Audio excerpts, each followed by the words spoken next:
पण निसर्ग दाखवणार आहे, त्याच्यामुळे एंड पर्यंत व्हिडिओ बघा। चला आता सुरुवात। मित्रांनो हे बघा, हा आहे निम्न दुधना प्रकल्प केदार वाकडी। आणि निम्न दुधना प्रकल्पामध्ये यावर्षी आता अतिवृष्टी झाली आहे, पाऊस भरपूर झालेला आहे। तर आपण बघणार आहोत की नेमकं खरंच किती धरणामध्ये पाणी आहे आपल्याला बघायचं आहे। तर चला, आज आमची ही सौरवी सोबत आहे, मस्त सौरवीचा आनंद आहे ट्रेकिंग करायचा। तर आज निघालोय आम्ही।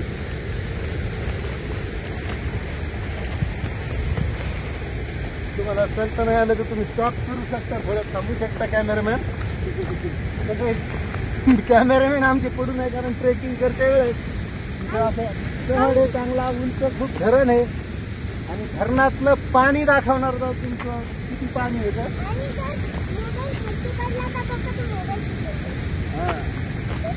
हा सिंगल गर्ल आमच्या सोबत आहे।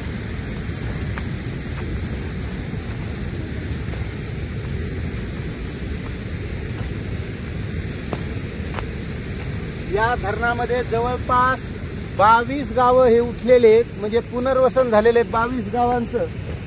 आणि त्या 22 गावांचं पुनर्वसन झालं, मात्र बाकीचे जे काही उरलेले गाव आहेत तर या गावांचा एक चांगला म्हणजे ऊसाचं क्षेत्र इकडे वाढलेलं आहे। आणि या धरणाच्या ऊसाच्या क्षेत्रावर बागेश्वरी सहकारी कारखाना परतूर हा चालतो। आता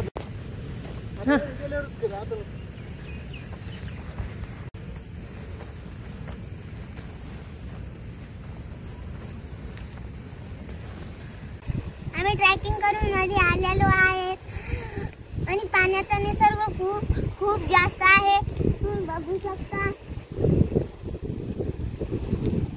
बघा मित्रांनो, हे जो काही परिसर दिसतोय, या परिसरातले 22 गावं या धरणामध्ये उठलेले आहेत, त्याचं पुनर्वसन झालेलं आहे। आणि आता मध्ये एक गाव दिसतंय, त्या गावाची ती गडी आहे, मध्ये दिसत असेल तर बघा, झूम करून दाखव थोडं झूम।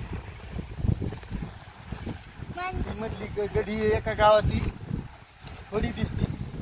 आणि आता फुल असं पाण्यानं 100% भरलेलं धरण आहे। आणि हा खूप उंच भाग आहे। आता आम्ही या पाळूवर आलोय, इकडे बघू शकता तुम्ही, खालचे गावं दिसतेत। सध्या पाणी सोडलेलं आहे, विसर्ग चालू आहे पाण्याचा, कारण तळ खूप भरलेले आहे। खालचे गाव सुद्धा दिसत आहेत। बघा हा परिसर एकदम निसर्गरम्य वातावरण। कधी जर तुम्ही इकडे आलात तर एक वेळेस नक्कीच बघण्याजोगा सध्या परिसर झालेला आहे। एकदम निसर्गरम्य असं वातावरण वाटत आहे। इथं धरणातून पाण्याचा विसर्ग चालू आहे, एकदा पाणी बघून घ्या धरणाचं। आणि देखील 4 वाजलेले आहे। ट्रॅकिंग करत आम्हाला एवढा वेळ झालेला आहे। आम्ही कालपासून एका गावाला आलेलो होतो, आता आम्ही घरी जाऊ लागलो तर आम्ही ह्या तळ्यापाशी आलो आहोत। तर देखील आम्ही निघालो होतो 12 वाजता आणि 3 वाजता इथं पोहोचलो। आणि मग आता 4 वाजले आणि मग ट्रॅकिंग करून इथं आलो।